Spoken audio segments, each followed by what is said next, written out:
connaissez certainement en physique la dualité onde-particule qui signifie qu'en réalité, la lumière peut se comporter soit comme une onde, soit comme une particule.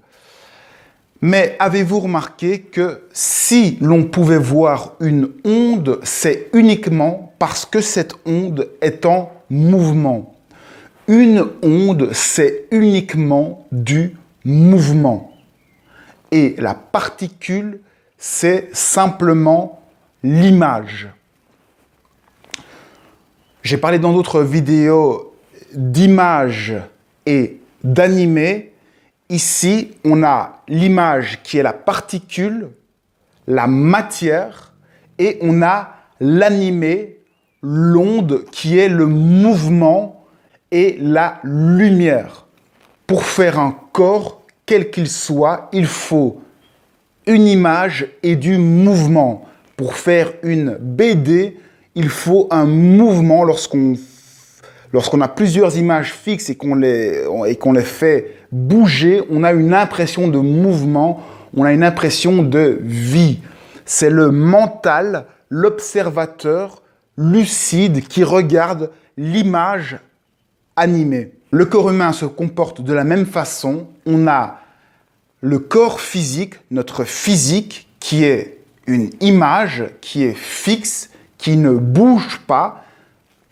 Et si on voit qu'elle bouge, c'est parce qu'à l'intérieur, on a de la lumière qui fait mouvoir ce corps, qui meut ce corps. On a une lumière qui bouge, qui met en mouvement une matière et qui rend cette matière vivante, visible. Et notre mental, notre conscience voit et donne une cohérence à cette matière mue, bougée, déplacée par cette lumière. On a donc au niveau physique la dualité onde-particule qui a un pendant macroscopique qui est le corps humain qui est de la matière et de la lumière, ce qui fait bouger cette matière. Et donc, ce qui est amusant, c'est de se rendre compte que la particularité de l'onde, c'est qu'on ne la voit jamais. C'est du mouvement pur. Si on voit l'onde sur l'eau, on ne voit que son déplacement, son mouvement.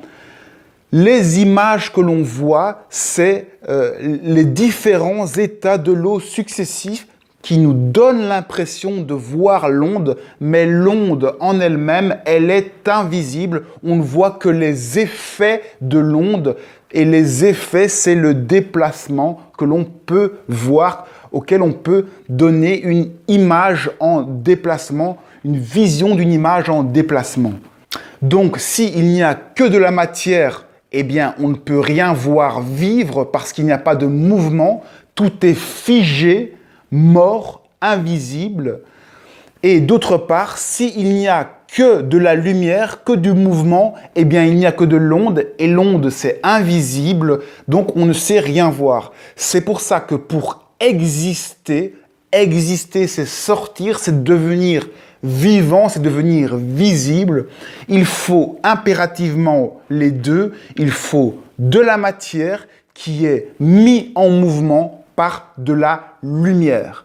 Et il faut une troisième entité qui puisse observer, voir cet objet, cette cohérence. Et ça, c'est la conscience qui voit, rend visible par la vue, ces deux éléments mis ensemble. Bref, tout objet est composé de matière et de lumière, sinon l'objet est soit mort, soit invisible. Et mort, ça veut dire qu'il n'y a rien pour... Donc, lorsque vous voyez une pomme devant vous, dites-vous que cette pomme correspond à une image et à du mouvement de la lumière. Et souvent, on s'arrête à l'image de la pomme et on oublie tout l'aspect vivant de la pomme. Si vous voyez cette pomme, c'est parce qu'elle est en train de bouger, de vibrer. Vous voyez les vibrations qui vous donnent l'impression que cette pomme existe, que cette pomme est en mouvement. En réalité, ce ne sont que des images en mouvement que vous voyez et qui vous donnent cette impression de réel. C'est comme ça que fonctionne toute la vie. Tout n'est que vibration, n'est que mouvement qui vous donne cette impression de dimension, de relief, d'existence, de réel. C'est cette vibration qui est invisible, mais qui rend visible la matière, les images.